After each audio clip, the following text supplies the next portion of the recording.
First of all, when we are going to solve a question of first law of thermodynamics, define a system. Define a system, और system के अंदर जो भी changes हो रहे, heat addition, work addition, जो भी internal addition, वो सब डिफाइन करना है. Heat input to the system is positive और heat output from the system is negative. Consider here, जैसे पिस्टन और गैस है, तो इसके अंदर हमें किस पर स्टडी करनी, किसके चेंजेस हमें देखने हैं, वो गैस के. तो गैस को एक सिस्टम की तरह मानो और उसके हिसाब से सब लिखो. गैस में कितना हीट आ रहा है, गैस कितना वर्क दे रही है हमें, गैस का टेम्परेचर चेंज क्या हो रहा है, ये सब. और work input to the system is equal to negative and work output from the system is positive. देखो, दुनिया में सिर्फ दो ही तरह की एनर्जी है, एक है हीट या वर्क, और कोई टाइप की एनर्जी नहीं. जैसे वर्क के अंदर सब एनर्जी आ जाती है, जैसे कि electrical work, chemical work, paddle work, piston work, ये सब वर्क के अंदर आ जाती है. तो दुनिया में सिर्फ दो ही किसी सिस्टम में सिर्फ दो ही तरह की एनर्जी जा सकती है, या तो हीट के फॉर्म में या वर्क के फॉर्म में. नाउ वेरी इंपॉर्टेंट, अब सबसे इम्पोर्टेंट बात है कि समझ लो एक एल्यूमिनियम की हॉट रॉड रखी हुई है पानी के अंदर, और एक एटमॉस्फेरिक एयर, मतलब बाहर एटमॉस्फेरिक एयर है. अब बताओ कि डेल्टा एस यूनिवर्स क्या होगा. डेल्टा एस यूनिवर्स क्या होता है? Delta S system plus delta S of surrounding. तो क्या इसके अंदर देखो, सिस्टम तो हमारी, क्योंकि हमें स्टडी करना है एल्यूमिनियम के बारे में, तो सिस्टम हम अगर होगा hot aluminium, so change in entropy of the hot aluminium plus change in entropy of surrounding. Surrounding क्या है? या hot air, no sorry, atmospheric air या वाटर. सो इसमें जब हम लेते हैं वो होता है ऐसा सराउंडिंग जो इमीडिएट हो, इमीडिएट सराउंडिंग को लिया जाता है. सो इसलिए entropy change of the universe is equal to entropy change of system plus entropy change of water and not entropy change of atmospheric air. उसका एटमॉस्फेरिक एयर का entropy change हमें consider करना ही नहीं है. So delta S universe equal delta system plus delta S water and not atmospheric air, क्योंकि water है उसका इमीडिएट सराउंडिंग. देखो, कुछ टर्म डिफाइन करने जा रहा हूँ. पहले होता है रिजिड बॉडी. रिजिड बॉडी, अगर किसी बॉडी को बोला जाएगा, इसका मतलब उसका वॉल्यूम होगा कांस्टेंट, उस बॉडी का वो वॉल्यूम चेंज नहीं हो सकता.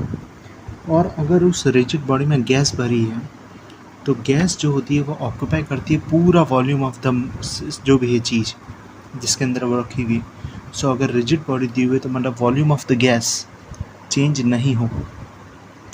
पर समझ लो वाटर दिया, वाटर वैसे भी इनकम्प्रेसिबल है, तो वाटर का वॉल्यूम वैसे भी चेंज नहीं होता.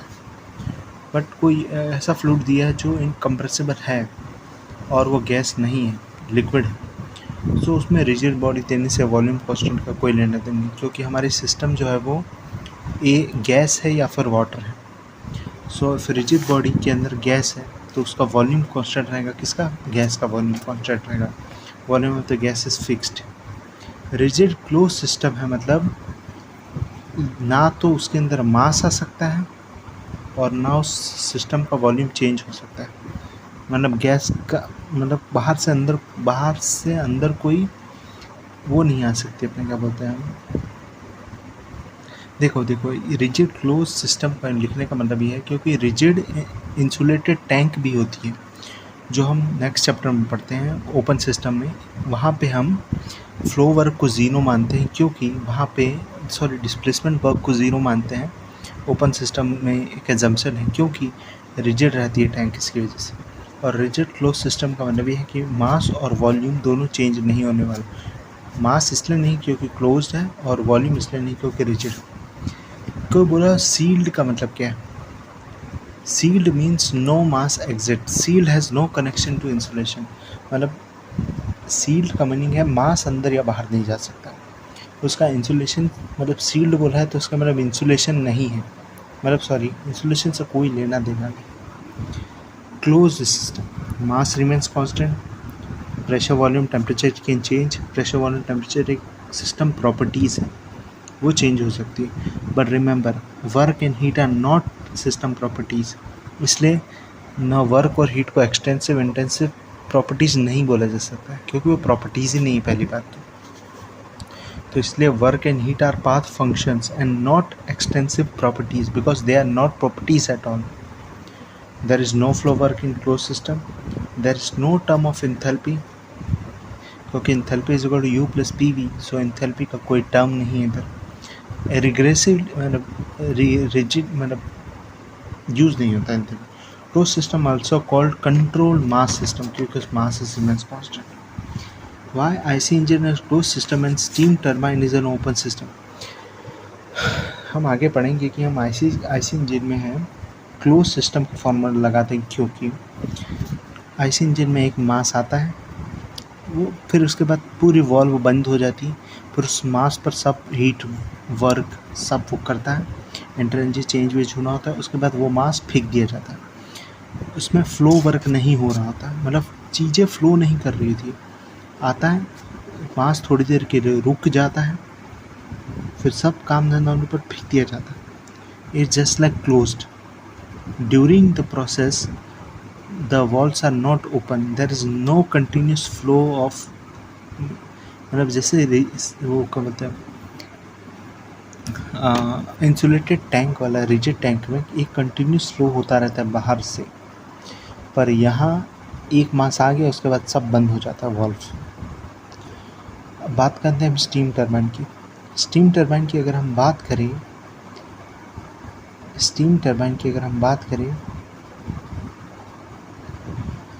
रुको आईसी इंजन की बात करते हैं. आईसी इंजन में यही केस पड़ा है कि टैंक के अंदर पानी आता है उसके बाद एनर्जी लिखा जाता है. But don't worry IC engine के अंदर क्लोज सिस्टम के फॉर्मूलाज यूज़ होते हैं जब एक बार मास अंदर आ गया उसके बाद. और स्टीम टरबाइन क्योंकि कंटिन्यूस फ्लोइंग सिस्टम है उसके अंदर कंटिन्यूस स्टीम आती है कंटिन्यूस वर्क बनता है. इसकी वजह से that can not be considered as a close system. It is an open system with and that too steady flow open system. देखो अपना जो प्रेशर कुकर है वो भी एक क्लोज्ड सिस्टम है क्योंकि उसके अंदर एक फिक्स्ड मास है. फिक्स्ड मास का वॉल्यूम कांस्टेंट है.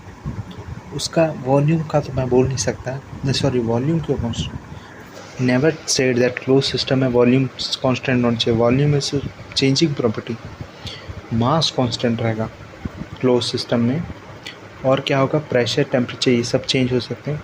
बट एक फिक्स्ड मास के अंदर वर्क होगा हीट एडिशन होगा हीट लॉस होगा एनर्जी चेंज होगी बट कभी भी मास चेंज नहीं होगा.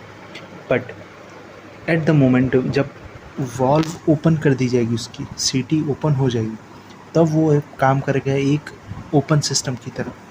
वो काम करेगा इसकी तरह डिस्चार्जिंग टैंक की तरह.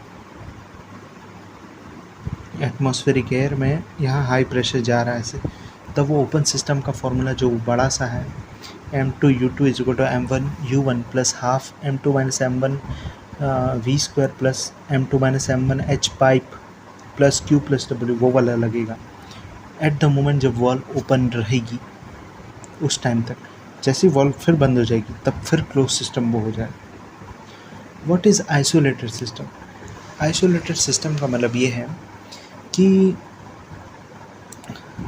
आइसोलेटेड सिस्टम में सबसे पहले एजम्पशन लिया जाता है इट इज़ यूनिवर्सल एजम्पशन कि it is going to be insulated. Insulated मतलब वर्क बाहर नहीं जाएगा सॉरी हीट बाहर नहीं जाएगी और वर्क होगा नहीं क्योंकि पैडल वर्क हम देंगे नहीं क्योंकि सिस्टम सराउंडिंग से दूर रखना है सिस्टम. तो इसमें कोई हम वर्क इनपुट करेंगे नहीं.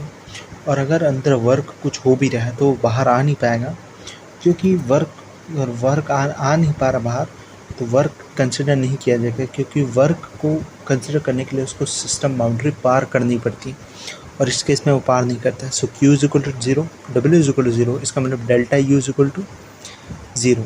Q is equal to W plus delta U जो फॉर्मूला है वो किसी भी फ्लूइड के लिए वैलिड है. Irreversible reversible only condition being closed system.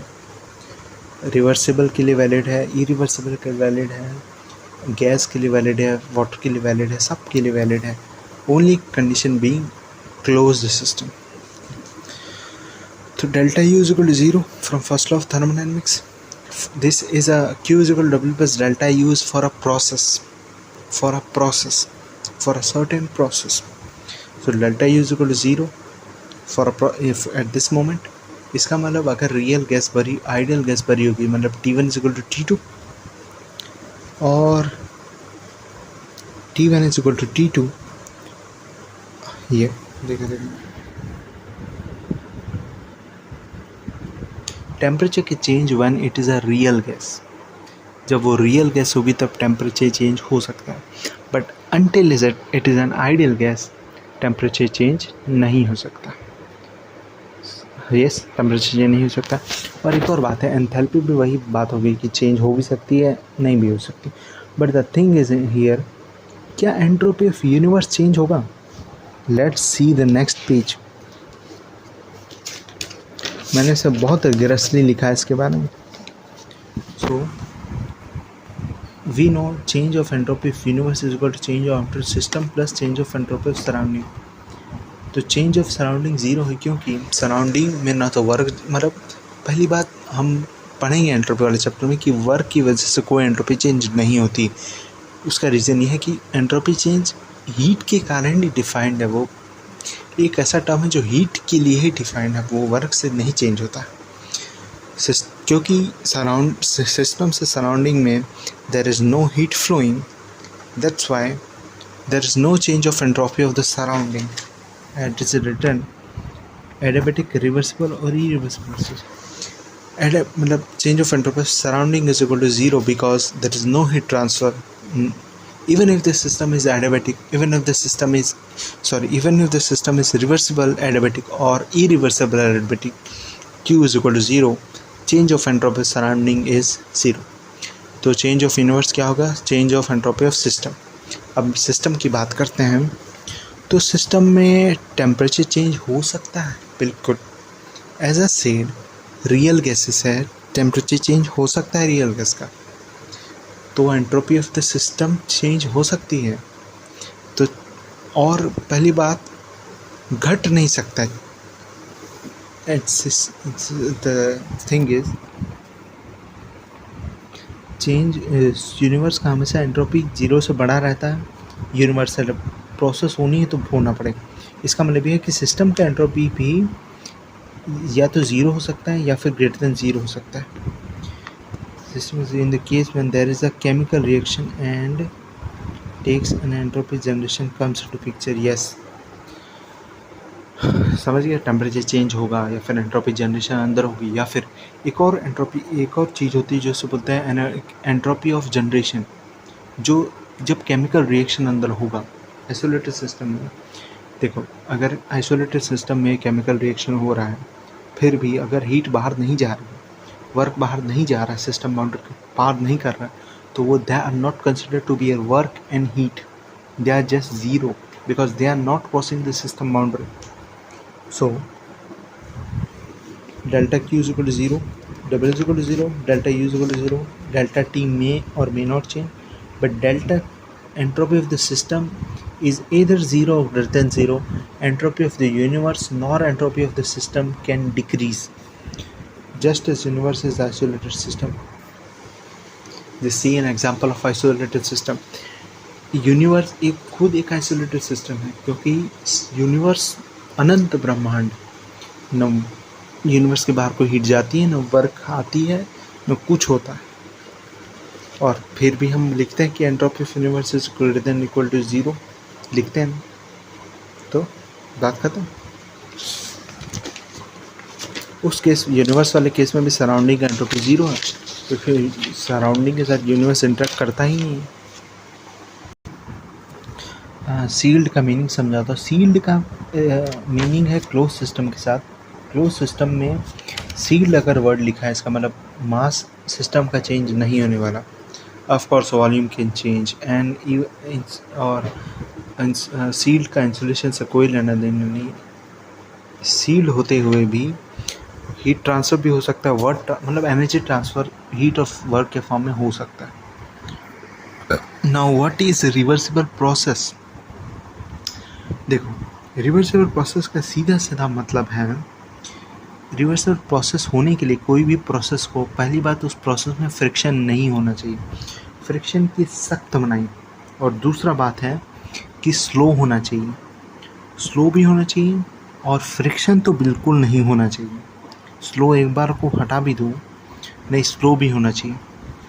मतलब स्लो को बोला जाता है क्वासिस्टैटिक और फ्रिक्शनलेस क्वासिस्टैटिक अगर प्रोसेस हुआ तो वो हो जाएगा रिवर्सिबल प्रोसेस।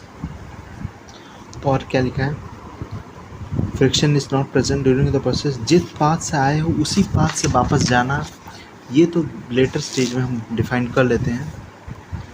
मतलब देखो, if a process goes from 1 to 2 and releases 30 kilojoule heat from system, so if we re-add 30 kilojoule heat in the system, then 2 to 1 process take same path, जिस path से आया है उसी पाथ से वापस जाना पड़ेगा। क्वासिस्टैटिक एंड रिवर्सिबल फ़र्क है। यस, क्वासिस्टैटिक का सिंपली मीनिंग होता है स्लो प्रोसेस।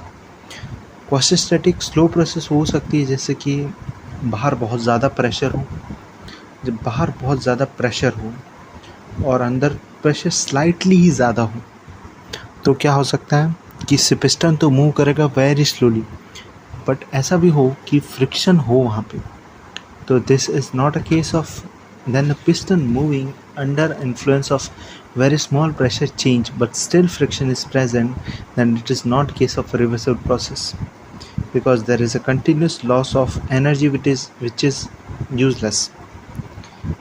फ्रिक्शन में दो ही तरह, मतलब सॉरी रिवर्सिबल में दो ही तरह की एनर्जी लूज़ होनी चाहिए, या तो सिस्टम हीट निकाले या सिस्टम में हीट आए अपनी मर्ज़ी से, या तो वर्क दे या वर्क आए अपनी मर्ज़ी से। फ्रिक्शन अपनी मर्ज़ी नहीं चलाने देता है। देखो, अगर एग्ज़ाम में वो सिर्फ क्वासिस्टैटिक लिखे तो भी उसको रिवर्सिबल मान लो।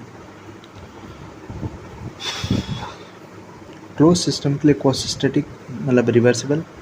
अगर उसे ओपन सिस्टम का बोलना होगा तो इसे बोलना होगा आइडियल फ्लो। आइडियल फ्लो का मीनिंग होता है फ्रिक्शनलेस फ्लो।